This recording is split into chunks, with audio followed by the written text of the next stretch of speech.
Good morning, everyone. Well, it's happened.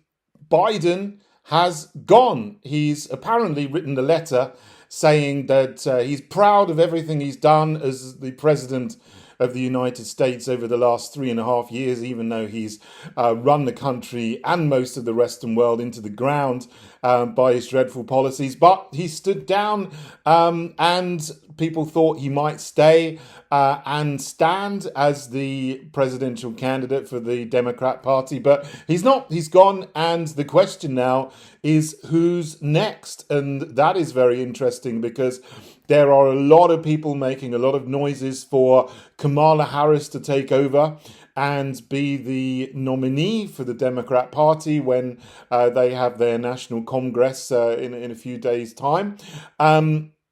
But there are other people who are suggesting, well, this is just the next act of the play.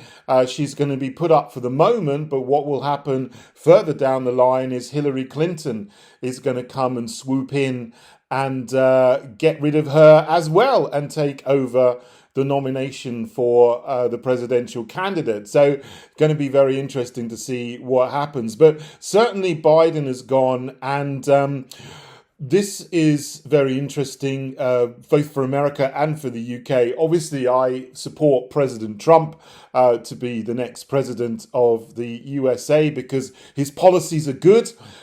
He will get rid of all this nonsense of climate alarmism.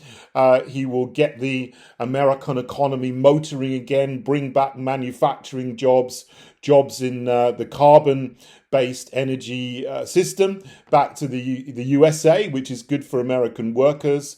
And a strong American economy is good for Europe and the UK as well. And he will fight against the wokery, this transgender agenda and drag queens going into schools, which is absolutely appalling because who on earth would support sexualizing children, it's especially primary school children, in any ways, whether it's homosexualizing them, transgendering them, or, getting them involved in early heterosexual activity is all wrong. Let kids be kids, and Trump is the only one on the ticket that would do that. And of course, he says he's going to end the war in Ukraine within 24 hours because he will get the people together, sit down, stop sending money and weapons to the utterly corrupt and horribly violent Zelensky regime that is picking up innocent men from all around Ukraine, press ganging them to go into a war which doesn't need to be happening, which could have stopped even before it had started, or certainly after 2 months because there was a peace deal going on. And then obviously we know Biden with his Johnson character, Boris Johnson from the UK, shamefully went and scuppered that peace deal. And here we are with 500,000 more Ukrainian and Russian young Christian men having been sent to die in a war that doesn't need to be going on. So, if no other reason but for that,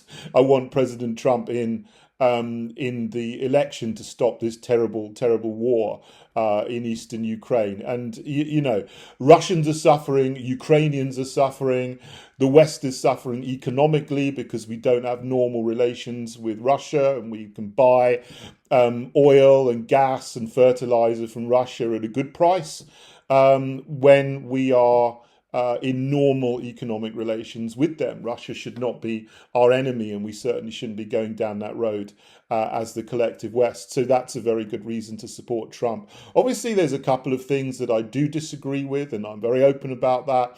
I don't agree with his what he did with the injections, shall we say, back in 2021. But that's one thing I certainly disagree with. Whereas most of the other things he did when he was president the first time were good, and I certainly do have concerns about noises coming from within his camp about the whole Israel situation. I mean, I hope he truly is an America first president and not an Israel first president, because we need to stop this escalation of fighting and of violence in the Middle East. You know, I don't want Palestinians to die. I don't want Israelis to die. I don't want Iranians and Yemenis to die. I want everybody to stop fighting and resolve the situation rather than, you know, escalating it again. So, I mean, that is one thing that, you know, I disagree on with the certain statements coming out of his camp. But on the whole, President Trump is far better than any other candidate that you've got a possibility of electing. Certainly now, if Biden is going, and we're either going to get Kamala Harris as the Democratic nominee, or we may get Hillary Clinton a few days or weeks down the line, depending on how much of a backstabbing battle is going on behind the scenes in the Democrat Party. I mean, I don't know the whole ins and outs of it, but I'm hearing that is a possibility as well. So it's going to be very interesting. We shall see. But whether it is Harris or whether it is Clinton, I think that, you know, President Trump is going to have no problem beating any of them, because it's becoming clear that the powers that be, someone on the inside, was involved in the assassination attempt on President Trump a few days ago, Saturday the 13th of July. This wasn't just a single lone shooter. Chris Martinson did a very good scientific and technical analysis of the bullet shots, 8 bullet shots that were going there, 3 from one weapon, 5 clearly from a different weapon with a different echo pattern and a different sound. And now people are postulating, well, yeah, there was the shooter on the roof. What on earth this guy was, I don't know. Lots of questions about the shooter there, but there's probably someone else shooting from a window inside the building where the shooter was on the roof, obscured, but directly below, shooting upwards. And that would have been a second shooter, because the line would have been exactly the same. Except the shooter would be on the roof, would be shooting downwards.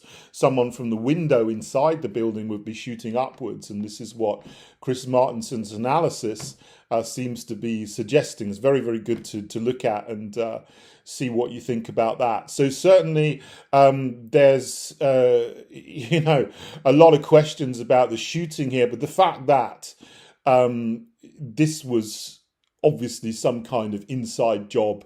Some people in the Secret Service, I don't know the particular names of people and who would have been actually orchestrating this, but someone was in the know. And you know, did this go back all the way to the top to Biden? I don't know, but obviously there are questions there, and you know, and many millions of people in the United States are asking the same questions.